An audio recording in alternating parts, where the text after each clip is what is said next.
Welcome, everybody. My name is Todd Keirstead, and you are watching TK Talks, stories of inspiration both on and off the golf course. I have a very near and dear friend of mine named Gianna Rojas. Gianna, how are you doing today? I am doing peachy. I always say peachy because it makes me smile when I say it, and it makes other people smile when they hear it. I love it. That's great. So why don't you tell us a little bit about, you growing up? Well, I was born in Bath, Maine, which makes me a maniac. My dad was in the Navy, and he was stationed there. Also, my dad's side of the family is all from Maine as well. So he was in the Navy and stationed there, and I was born in Bath, Maine. I was born in an era where people didn't really, out of utmost respect, didn't really understand people that were born with differences.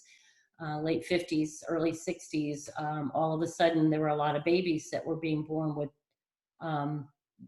limbs and internal organs and different sizings of different parts of bodies.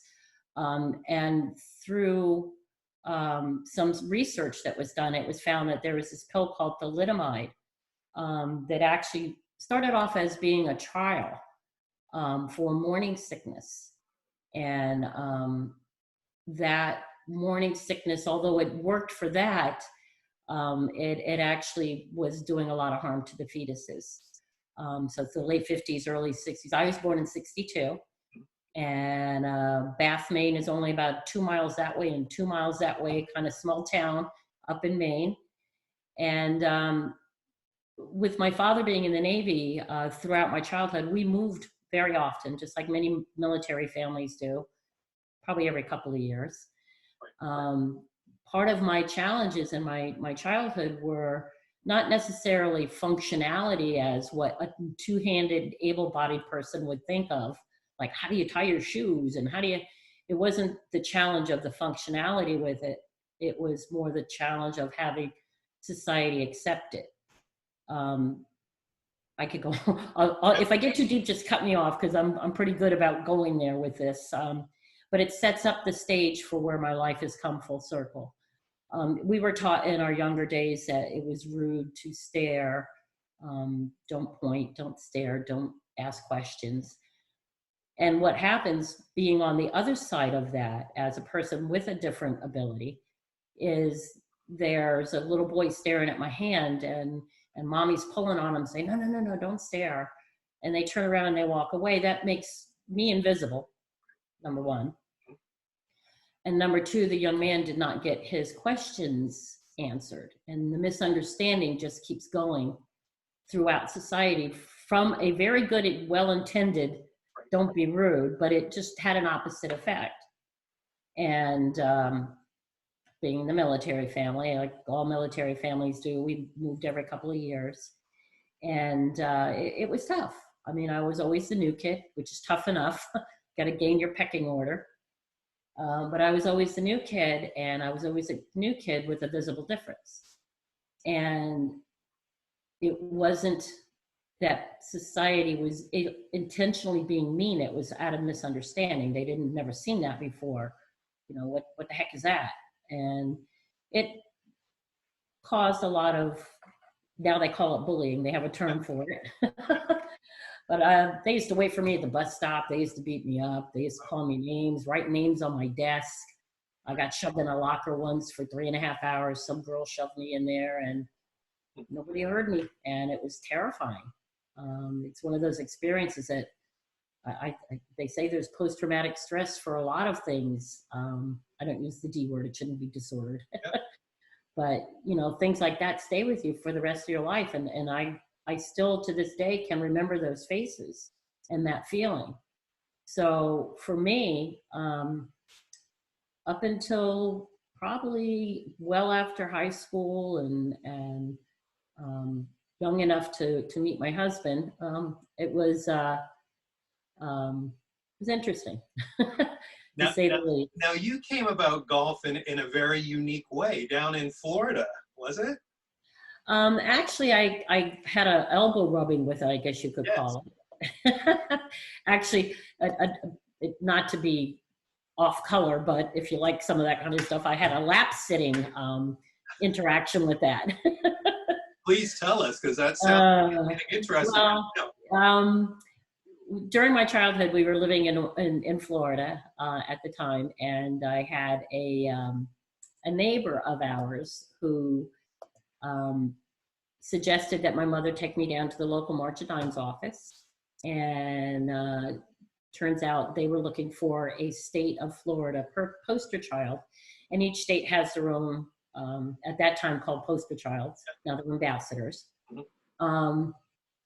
Each state had one, and then there was a national. Now during this time, March of Dimes was just coming out of the polio era, where the national poster child had polio still, and they were just researching to find out why all these children were being born with birth defects and limb deformities. So March of Dimes had a hand in that as well. They actually advocated to get thalidomide taken off the market. So somehow I've always been connected right from the thalidomide to the March of Dimes. So it was an opportunity for me to kind of get out of my shell a little bit. And now, instead of being that kid that everybody is pointing fingers at and picking on, I'm too busy running around and getting newspapers and pictures. So I actually became a little bit of a thing when I was younger. Right. So we had the national photo shoot. The national poster child was flown out here to Florida, and they had a big photo shoot. And we had a gentleman that came in that seemed to have an awful lot of buzz around him. I didn't know who he was. My dad just turned white. I guess he knew who he was. And they proceeded to do different photo shoots, and they had some with the national poster child, all different positions, and like all media photo shoots do, there's a lot of pictures, not just one. And so I had this opportunity to meet this gentleman and talk to him a little bit, but not about golf. I was 8. I sat on his lap, and here I am, an 8-year-old little girl, not knowing still who this man is and what my dad is gushing over. I just know he disappeared on the weekends sometimes, and they called it golf. It turns out this gentleman was Arnold Palmer. Throughout Arnold Palmer's life, he's always had a legacy with the March of Dimes.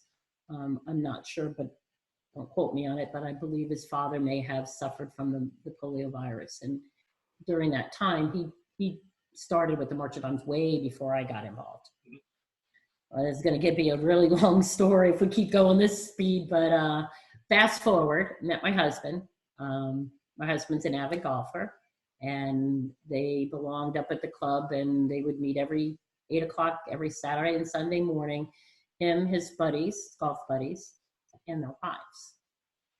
And he would leave and go out and play golf. And when they would get to the 15th hole, he was at least kind enough to call me to come up and have lunch with them, which I did. And they would sit around like all golfers do and talk about every shot they had in their morning round. Right. I can't remember one hole how many shots I've had sometimes, but they can remember every detail and they talk about it. So I don't really have much to contribute, but I was happy and honored to be there. And then sometimes they would go back out, and then I would go back home. And I started feeling like that 13-year-old girl again. I felt left out. So I think a couple of times I had asked, can I just at least ride with you to the driving range, or, just hang out a little bit? And then we started messing around with me picking up a club. Then we really started, I said, you know what, I think I want to try to figure out how to learn to do this.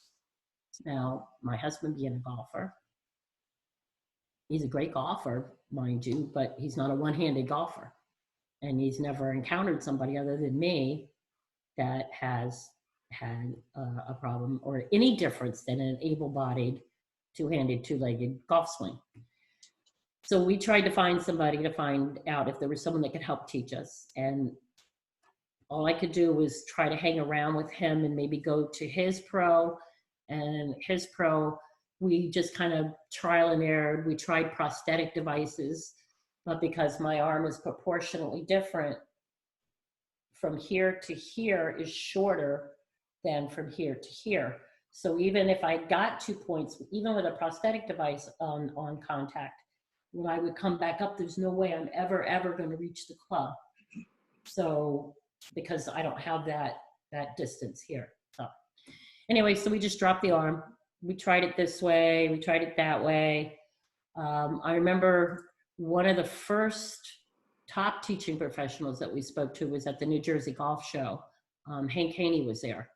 And I wanted to ask a question, and my husband making me put my hand down. He says, it's probably a question you should ask off to the side. It's not going to do anything for the audience that's sitting here. So we did, and then he asked me to get on stage and show me what he does, what I do, and which was cool. He took the time out to do that, and I, to this day, thank him every time I see him about it. And he said, well, try this just motion-wise. Try it, see how you do this way and see how you do this way. And he just said, you look smoother coming in this way, and to be honest, you'll probably be more accurate. Then I might have a better turn coming in this way, right. But I could be this way, that way, and this way, that way, and not have that control, because literally whichever your lead arm is the guiding path. Exactly. The strength comes from your trail arm, and that's where your torque comes. And at least I think for people with 2 hands. Now you took your game now to a whole nother level. Why don't we talk about some of the accolades and some of the competitions that you've played in? Yeah, I have to pinch myself, to be honest, Todd, in such a short amount of time. It wasn't that I'm good. I'm a 36.4 handicap. What I'm on the world ranking, I have no business out there. And I've taken it as my goal to try to empower individuals and get them from even that first thought on the therapy side of it, which is where this whole magic starts. And actually, it's where it's most important. Getting them out on leisure game. And then there's those select few that may want still to go out to the competition side. So the USGA and the RNA have now designated a ranking, just like the regular world rankings you see with the golf pros, the tour pros, and those guys. This is a world ranking for golfers with disabilities. Finally, it's being recognized. Now that just started last year. The U.S. generally is a little bit behind on this, as far as having allied organizations working together. There's European Disabled Golf Association, Tony Bennett, I know you probably know who he is. Great, I mean, he's an amazing man. He's got an amazing passion. And they've been doing this for a lot longer than we have here in the US, as far as paying attention to it and at this level. So I am part of the US Disabled Golf Team. Our first match I think we had was in 2018 that I was involved in. And again, I was the only female, and I usually am, that shows up at all these events. Right. So one of those missions that I'm taking upon myself as a female adaptive athlete is to empower more young girls and women to also get out there and really, it doesn't matter. The ball in the hole don't care if you're good. The ball in the hole don't care if you roll it with your nose or even if you get there.